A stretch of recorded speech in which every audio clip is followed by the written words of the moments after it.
Welcome to MissouriNet.com. I'm Bill Pollock, and it's nice to bring back our friend Matt Michaels from our Columbia affiliate KTGR.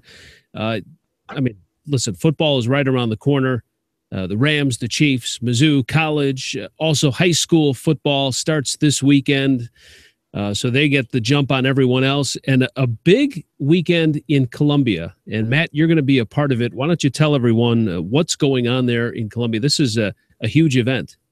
Well, the official formal name of it is the Missouri Orthopedic Institute Mayhem at the Zoo. We need to make sure our folks at MOI are happy with it. And honestly, they're the main reason why they're going to be able to play these games on Faurot Field. So all three of the Columbia Public Schools are going to be playing the same day on Faurot Field to start their seasons this coming Saturday. Battle is going to play the Jackson Indians, which is a game that's been played in the first week the last 2 years.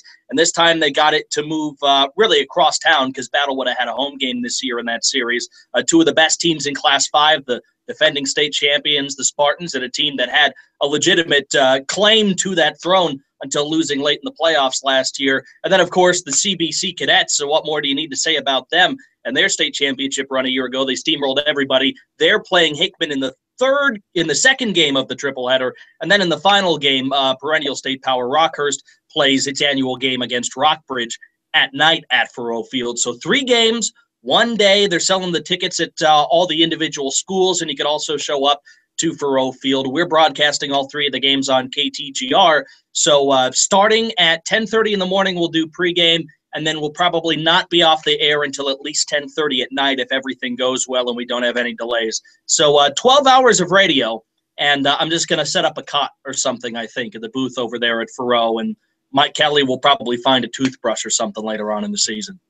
It's amazing. I was talking with Jason West of Misha, and he said, they've done this before in St. Louis at the Dome and things like that. But, yeah, first time in Columbia. I mean, this is a great event. And, you're pulling people from all over the state that come in to watch this, too. So it's a great idea. Is this something that they're just trying this 1 year just to see how it goes? Or is this something that they want to do on a yearly basis?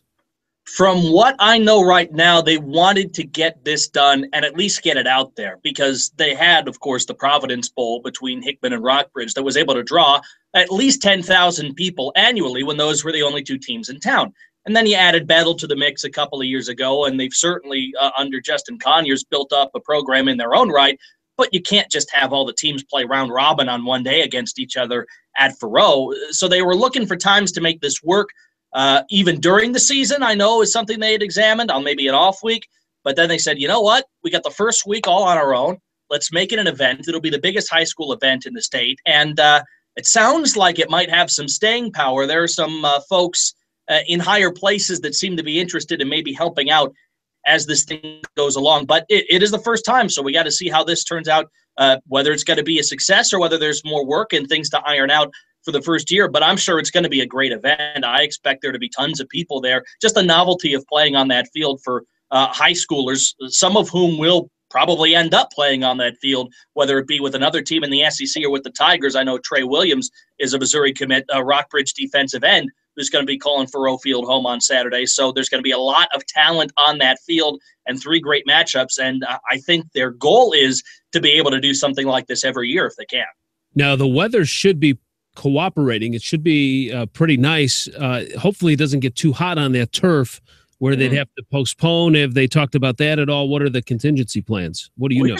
Here's the rule. Misha has the rule that says if you have 105 degrees field temperature, you can't play. Against the rules, I think even maybe against the law, can't do it. And for good reason. I mean, we've seen heat-related problems, high school, college, pros, doesn't matter.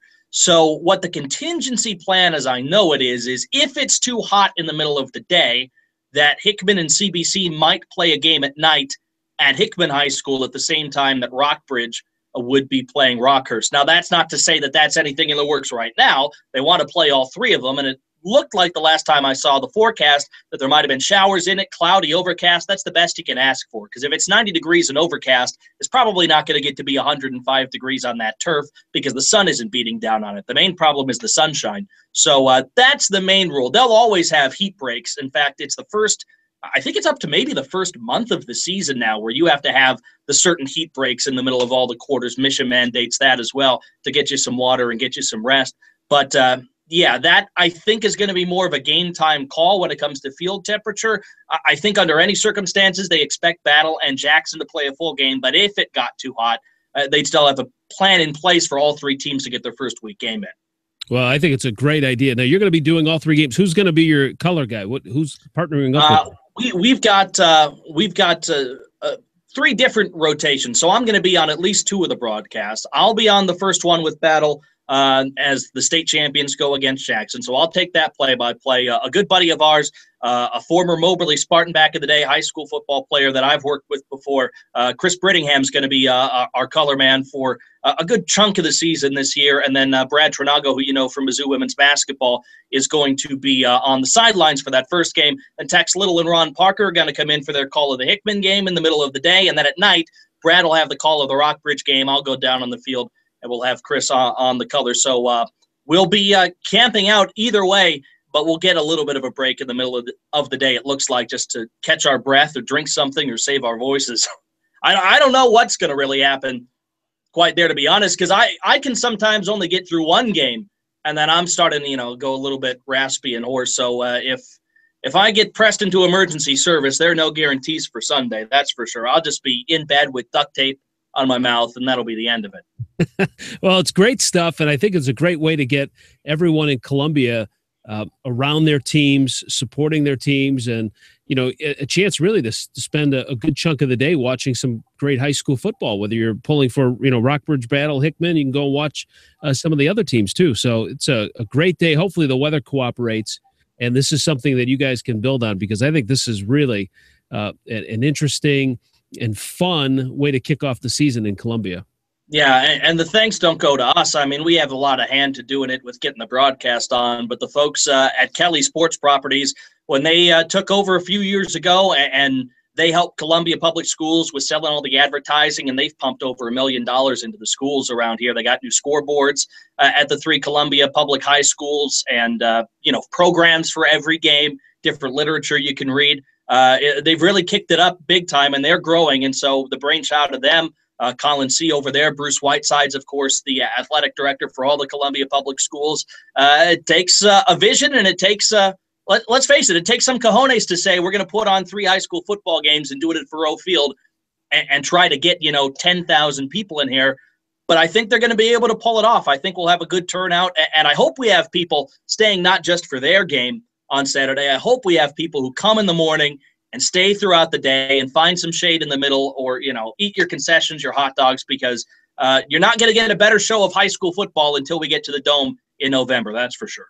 Yeah, no doubt. All right, Matt Michaels from our affiliate KTGR in Columbia, thanks for joining us. We'll, of course, catch up with you during the Mizzou season, and we'll talk Tigers, especially as we get close to that first game against SEMO, too.